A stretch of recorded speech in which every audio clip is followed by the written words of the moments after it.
नमस्कार दोस्तों, stock market studies में फिर से एक बार आपको स्वागत है। तो आज मैं बात करने वाला हूँ एक दिग्गज स्टील सेक्टर के बारे में। इसका नाम आप पहले देख चुके हैं, जिसका नाम है जिंदल स्टील।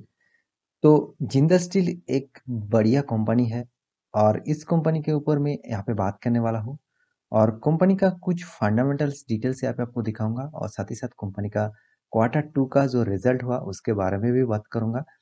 और आप इस स्टॉक में निवेश करके रखे हैं तो आपके लिए क्या राय होंगे, और आप नए निवेश करना चाहते हैं तो आपके लिए क्या मतलब सॉल्यूशन होंगे, उसके बारे में बात करूंगा। तो वीडियो को पूरा देखना।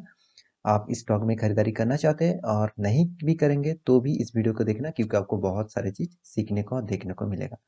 तो वीडियो शुरू करने से पहले मैं ये कहूँगा, अभी तक आपने मेरे चैनल को सब्सक्राइब नहीं किया तो जरूर सब्सक्राइब कर लेना, क्योंकि आपको डेली बेसिस स्टॉक मार्केट के अपडेट्स चाहिए तो इस चैनल में बने रहिए।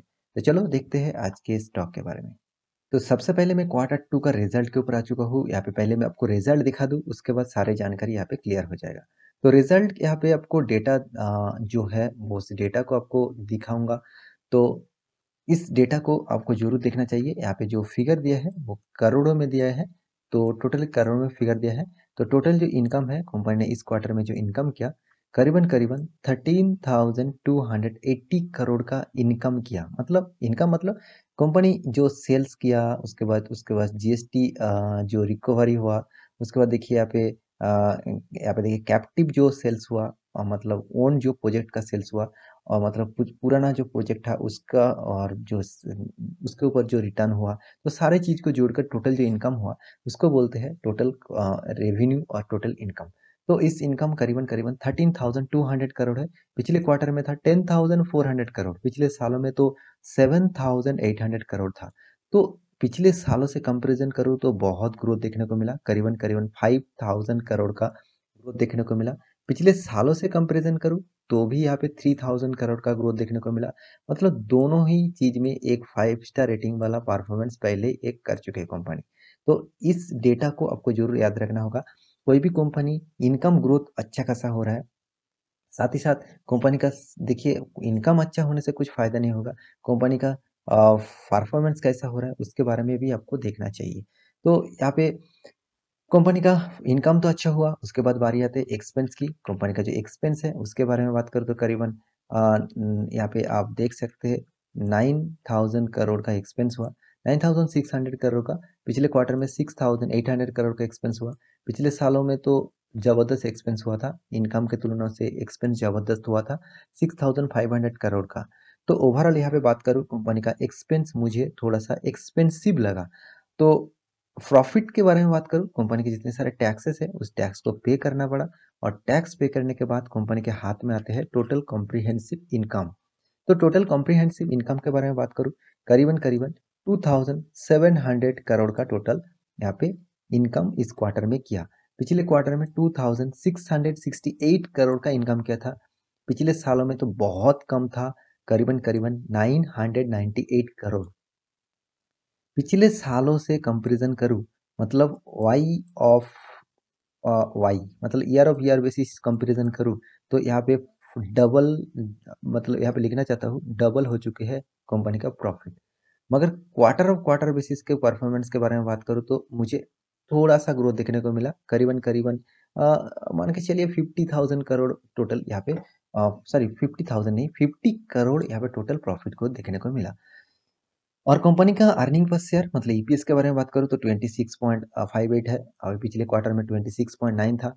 पिछले साल में मात्र 9.78 था। उससे जंप होके कितना अच्छा यहाँ पे परफॉर्मेंस कंपनी ने किया है। तो इसीलिए जितने सारे दिग्गज मतलब न्यूज चैनल है उन्होंने यहाँ पे बताया है कंपनी का जो प्रॉफिट ग्रोथ हुआ, करीबन 2,584 करोड़ टोटल प्रॉफिट हुआ।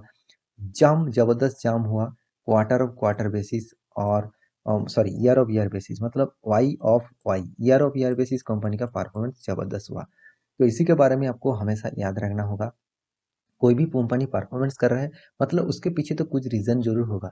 तो रीजन अच्छा खासा, स्टील सेक्टर बहुत इस कोरोना के सेकंड वेव के बाद बहुत तेजी से भागा। आप टाटा स्टील मान के चलिए, जिंदल स्टील मान के चलिए, जीएसडब्ल्यू स्टील मान के चलिए, एपोलो स्टील मान के चलिए, बहुत सारे कंपनी, आप हर कोई स्टील सेक्टर को देखेंगे तो आपको जबरदस्त तेजी देखने को मिला। साथ ही साथ जो सेल है, मतलब सेल के ऊपर तो राकेश जी भी जबरदस्त बाइंग करके रखे हैं, क्योंकि उनका कहना है कि सीमेंट सेक्टर जिस तरीके से भाग रहे हैं उस तरीके से स्टील सेक्टर को भी फ्यूचर में भागना होगा।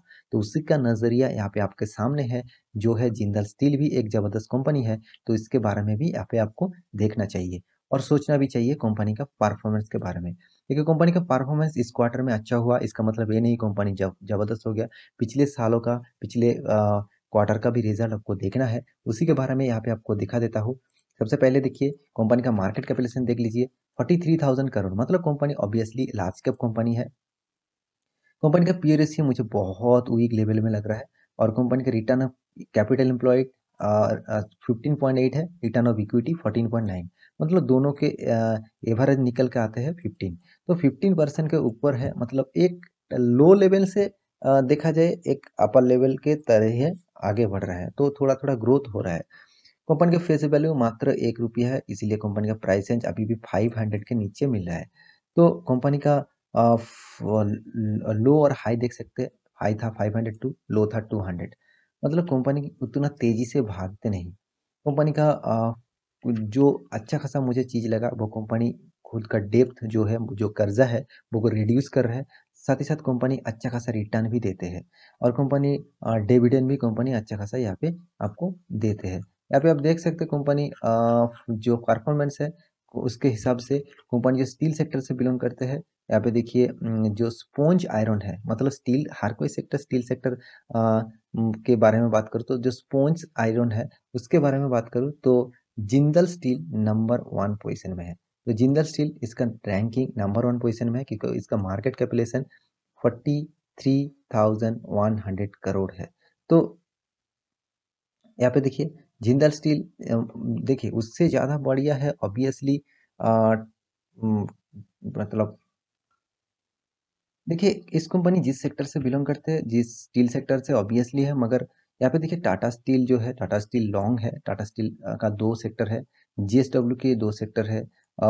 तो उससे कंपैरिजन करूँ तो जिंदल स्टील नंबर 1 पोजीशन में है, मगर इसका परफॉर्मेंस देख के मुझे उतना खास नहीं लगा, जिस तरीके से डायरेक्ट टाटा स्टील जिस तरीके से काम करते हैं, जिस तरीके जीएसडब्ल्यू स्टील काम करते हैं, उसके कंपैरिजन में जिंदल स्टील मुझे बहुत वीक लगा।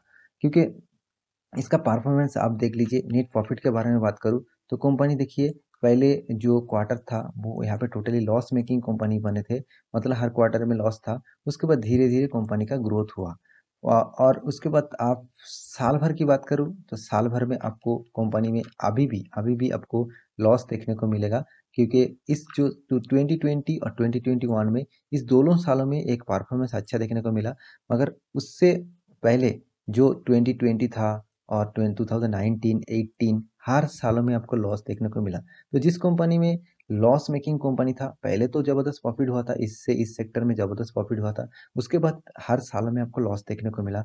वो तो उस टाइप कंपनी में आपको फ्यूचर में थोड़ा सा दिक्कत हो सकता है, थोड़ा सा दिक्कत हो सकता है, थोड़ा सा पोटेंशियल जरूर खराब हो सकते हैं। तो यहाँ पे देखिए 10 सालों में प्रॉफिट ग्रोथ अच्छा और सेल्स ग्रोथ भी अच्छा।